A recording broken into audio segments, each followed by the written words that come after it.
Welcome to episode 14 of Sharing Life Lessons. This is season 2. I am your host Hamida, and I want to bring you stories because stories inspire, stories teach, and stories heal. At the onset of this episode, I would like to provide my listeners with some content warning. Please note that this episode contains concepts and words that may not be appropriate for very young children. I will leave it to the parents to screen and decide what age children should listen to this, but this episode is also highly recommended for high school students as well as young adults. Right off the bat, I want to share some statistics with my listeners. And the source for these statistics is the National Institute of Mental Health in the US.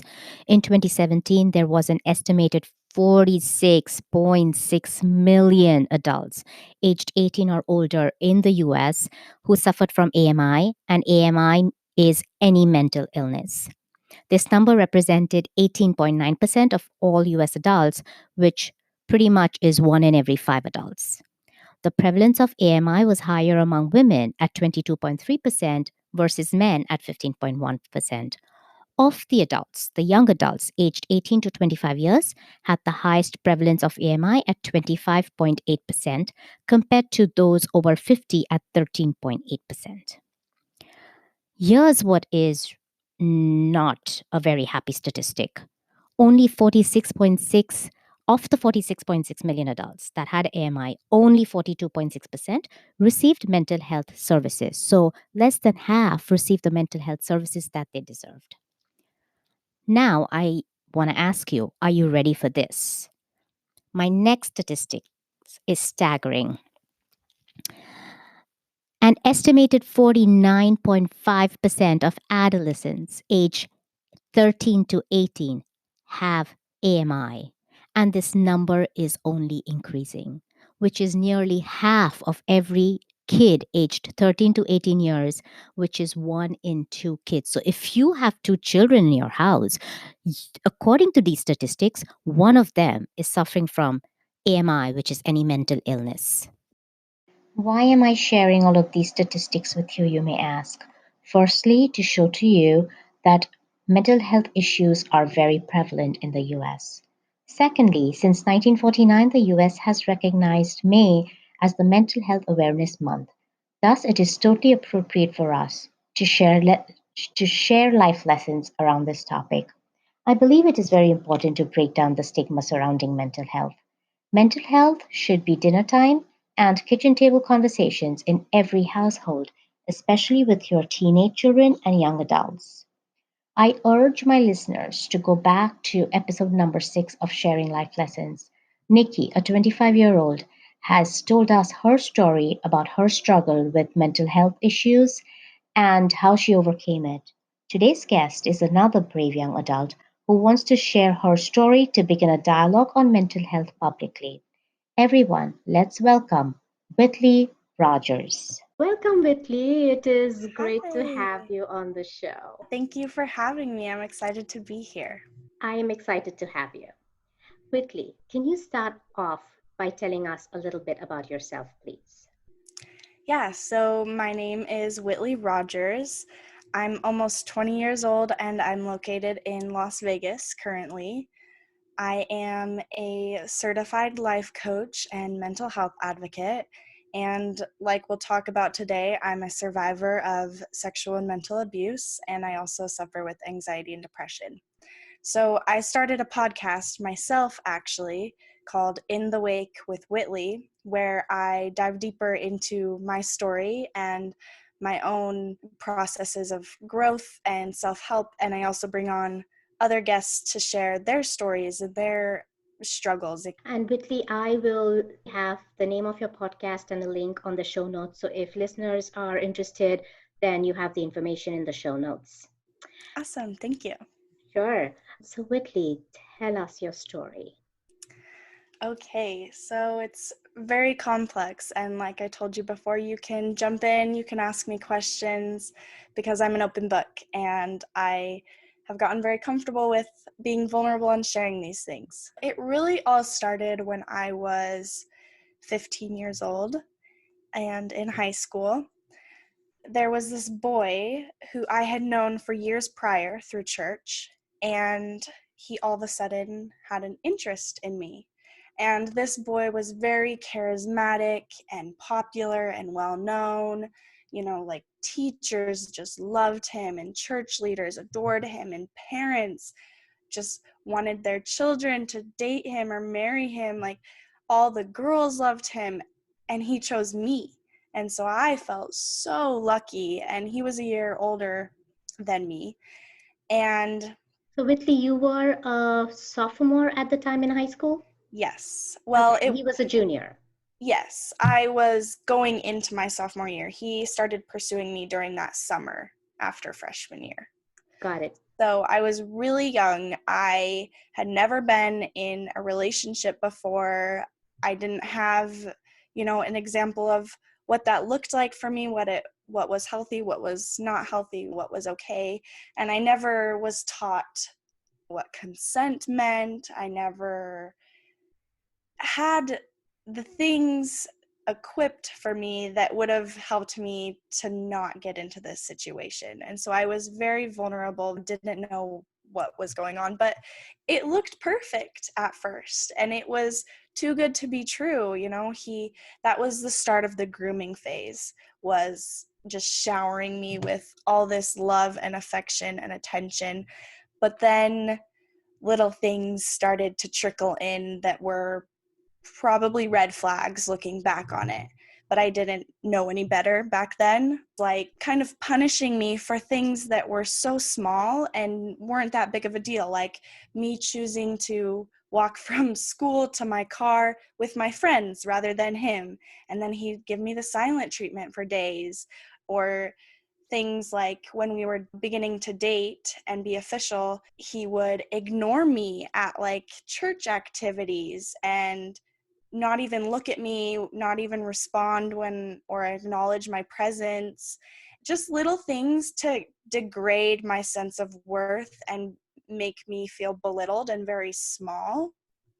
It just progressed and got worse and worse. And when I would bring those things up to him, he acted as if they had never even happened and totally deny and ignore them and make me again question whether that really happened, whether that was the reality. And that's gaslighting. That's what abusers do, is make the victim feel like they are going crazy, like what is actually happening to them is all made up in their head by Mm-hmm. denying their reality.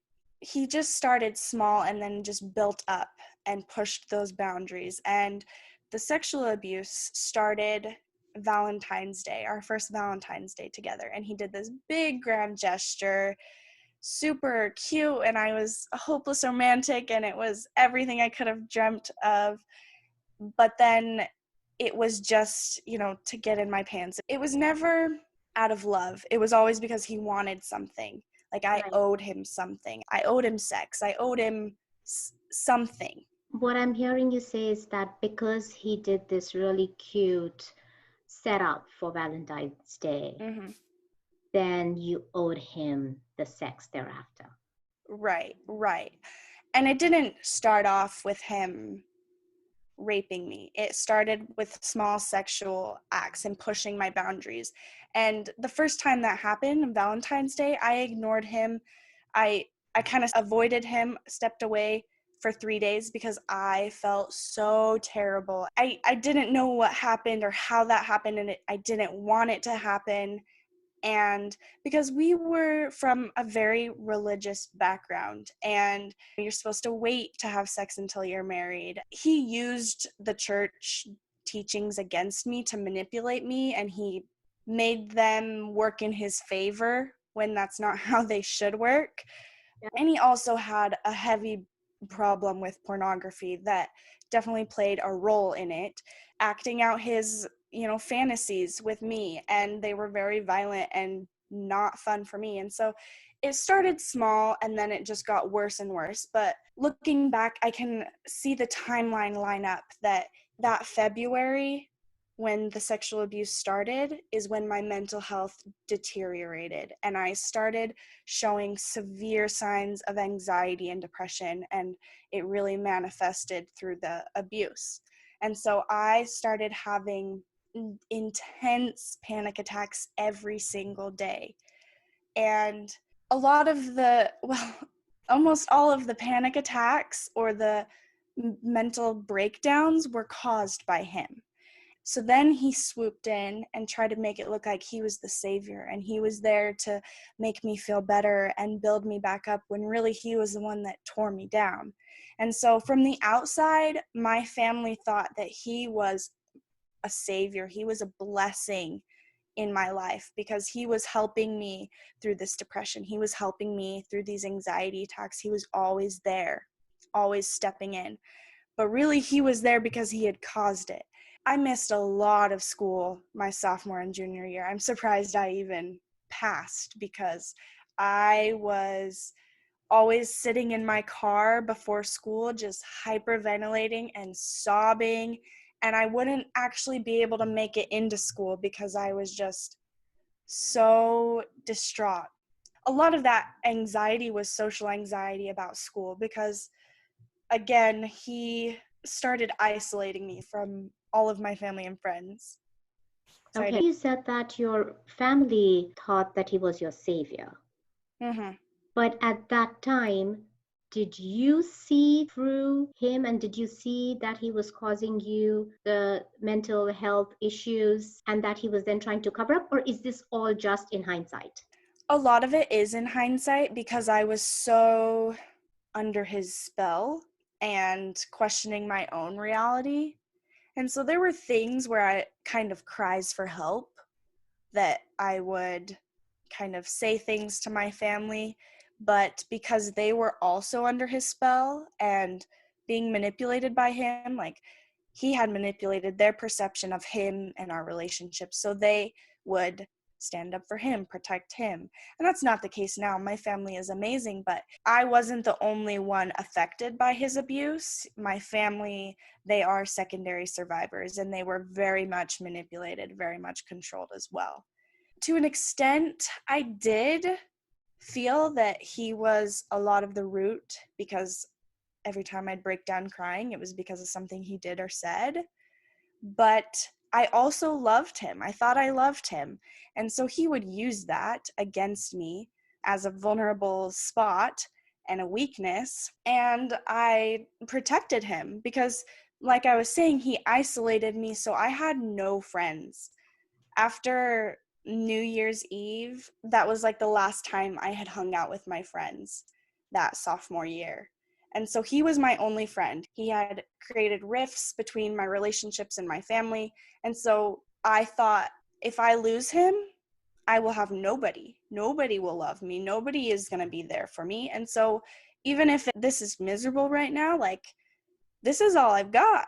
And he would kind of reinforce that belief because he was always telling me we were going to get married, and we were so young, but he was saying, like, with the whole sexual abuse and our religious teachings, he was like, it's okay that we're having sex before marriage because we're going to end up getting married anyway. So it's fine. And try to get around those teachings and beliefs. It progressed to a point where he was raping me on a weekly basis, and I was a shell of myself. My family felt like they had lost me, and a lot of their lives were uprooted because they were so focused on just keeping me alive day by day, because I was so miserable. And I look back on pictures from that time where I seemingly look so happy because, of course, my social media makes it look like I had the perfect relationship and it's so beautiful and so fun and I'm, living my best life. But I look at those pictures and all of them are tainted. All of them have some background story of something that happened that day. And it was just, every day was so heavy, so dark. I must ask you, did you seek professional help at the time? Yes, I started therapy March, that month after the sexual abuse started. But I didn't mention any of the sexual abuse. I didn't say anything bad about our relationship to my therapist. She thought I was just coming for the anxiety and depression. And I created this again, perfect image about my relationship, that he was my savior. He was helping me through all of this stuff, because I was so scared that if I leaked anything, she would tell my parents, and my parents would never let me see him again. And I was just so scared of being left alone, because he was telling me that I was unlovable and that I was broken and damaged goods, that because I had sex before marriage, no one would ever want me. And because I was mentally ill and had this severe anxiety and depression, no one would want to take care of me and deal with me. And that I was lucky that I had him, because he did love me and he did take care of me. And so he just created this narrative that I would be screwed over if I didn't have him. And I believed that. These all seem like classic signals of emotional abuse. Very much so. The mental abuse was just so hard. And like I said, I was a shell of myself. I didn't recognize myself. So yes, I was going to therapy to kind of help, and I went through a trial and error process with different medications, but nothing was helping to the extent of just relieving all of this, because he was the root problem. We were together for almost 2 years, and one day he just decided he was done with me. Like, it no longer was fun for him, because I was so broken down and so messed up at that point, that he had used me, he had played with me, and then he was done with me. So he broke up with me, and those 48 hours after he left were absolute hell. I was so distraught because of all those stories he had fed me, that if I didn't have him, I was going to have no one, and I was going to have nothing. And Yep. so I attempted suicide 4 times in those 48 hours, and I was just hysterical, screaming, sobbing. It was so terrible for my family to witness. In those moments, my family was just trying to keep me alive. And there was one point where multiple family members were pinning me down to make sure that I didn't harm myself. And I'm just crying and saying things like, I will never be loved again, and I am nothing, I'd never want to breathe again, all these terrible things.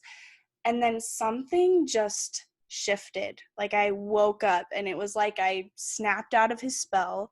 And through the tears, I started saying, instead of tearing myself down and saying all these terrible things about me, I tried the opposite, because I was like, this isn't working. This hasn't been working. And so what if we change it around? So I started saying things like, I am a badass. I am so strong. I can do this. I can get through this. And I remember my sisters laughing, because it was so weird for them, because all of a sudden I was saying these things to myself out loud, building myself back up. And so once I cut him out of my life, he came crawling back. Once he saw that I started doing better and I was happier, that felt threatening to him, and he tried coming back into my life 2 or 3 times. But once I was removed from him and I was building that strength, it was like, you can't control me anymore. You can't manipulate me anymore, because I will be okay, because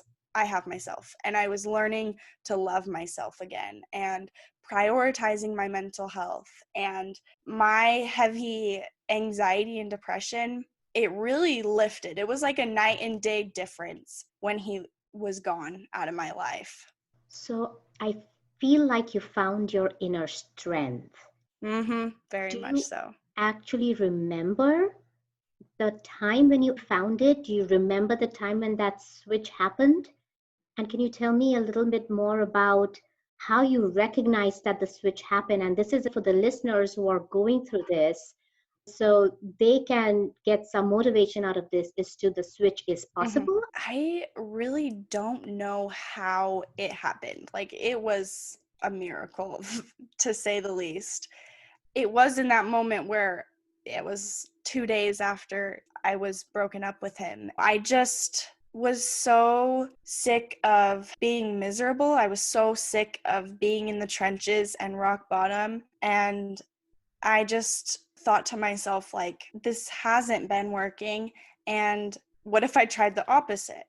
And so I just started different affirmations that were building myself up. And even though I didn't necessarily believe them, I just kept saying them until it became true. I just faced it. The saying, fake it till you make it. I like to change it, face it till you make it. I Because like I, that. I faced those inner demons. I faced the trauma of that abuse, and I worked so hard on myself. I went to therapy. I went to EMDR therapy for trauma. I went to a psychiatrist to get better medication. I started reading self-help books like Brene Brown and all these different gurus, and I really prioritized my mental health. Anything that would help me feel better about myself trumped anything else. It was the most important thing in my life to build that self-love, because I had this self-hatred from that relationship, because I realized throughout that relationship I was looking to him to be my savior while I was drowning. And I was looking to my therapist to fix me. I was looking to my parents to fix me. I was looking at all of these external things, and it wasn't working because I had to do the work. I had the power. I was the only one that understood to the full extent what I was going through and what I was feeling. Other people only knew certain parts of it, and they could only imagine how I was feeling. But I had to do it for myself, by myself, and I couldn't do it for him. I couldn't get better for him or for my parents. I had to do it because I wanted to, because I wanted to feel better. Because even though I was in therapy during that relationship, I was comfortable in that miserable place. I wasn't really putting in a lot of the work. You can go to therapy for an hour a week, but it it isn't going to make the difference if you're not going to put in the work. Whatever you put in, you will get out. So after that relationship, my therapy journey took a 180 turn. I'm still in therapy now, and I love it because I actually show up to that therapy session prepared and wanting to work on myself, wanting to better myself, wanting to heal these inner demons. How did that spill into your social life then? You said you were without friends because he distanced you from them. Did that Mm-hmm. change? So the rest of my junior year, I was pretty lonely at school those last few months. But as I prioritized myself and learned to love myself and all these different things, I was learning that I can create the life that I want. And so I didn't have friends, and so I sought other people that were like me, that were lonely, that didn't have that group of fun high school friends. And I created a friend group, this little group of girls, and we all were very opposite, very different, into different things, and we were a little awkward at first, but we stuck together that senior year because we created something out of nothing and realized that we don't all have to be miserable alone. There's so many of us that feel so isolated and alone and lonely, but if there's so many of us, why aren't we joining forces and like being Supporting friends? each other. Yeah, supporting each other, exactly. Whitley, it seems like you went through a lot too early in life, Yeah, I had to uh, grow up early. I was forced to. and you really didn't enjoy your teenage life like every teenager No, should. no. So, what is it that you learned from all of this? What is the life lesson that you would like to share with our listeners? My kind of mantra has become to rise up and rise above. And music has been a powerful source of healing for me on my journey. And the song Rise Up by Andra Day has been like my theme song throughout all of this. And I especially like the lyrics that read, I'll rise up, I'll rise unafraid, I'll rise up in spite of the ache, I'll rise up and I'll do it 1,000 times again. Because I've been knocked down over and over again, but I haven't let that stop me. And I have gotten back up each time. And it doesn't get easier, but I get stronger as I build that resilience and that strength each time that I don't think I can go on and I do. I prove to myself like I can rise up. I can rise above this pain. I can rise above this heartache and tragedy, or I can rise up above this failure, and I can keep living, and I'm going to be okay. That is beautiful. I love the Thank lyrics of the you. song. Thank you for sharing So that. powerful. It was nice talking to you, Whitley, and thank you for taking us through your journey. Yeah. And the reason why we share these stories is because we know we're not the only one going through this, and there are Mhm. so many others who are going Yeah. through the same thing. And if they can listen to your story and first learn that they're not alone, and secondly, get some tools from you because you have risen above it, you have come Mhm. out on the other side of it. So, this is something where they can learn from your story. Is there anything else as a last message that you would like to tell people about how they can get to the other side of it like you did? Yeah. Well, I just want to reiterate kind of what you said is that you're not alone. I know in the thick of it, it feels like you are, but you're not. And if you've ever been abused or taken advantage of, like it's not your fault. No matter how much they try to make you feel like it is, it's not your fault.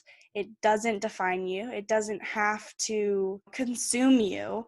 You can keep going, you can keep living, and it's a part of your story, it's a part of your past, but it's not the whole story, it's not the whole picture, it's not your whole life, and it doesn't define who you are.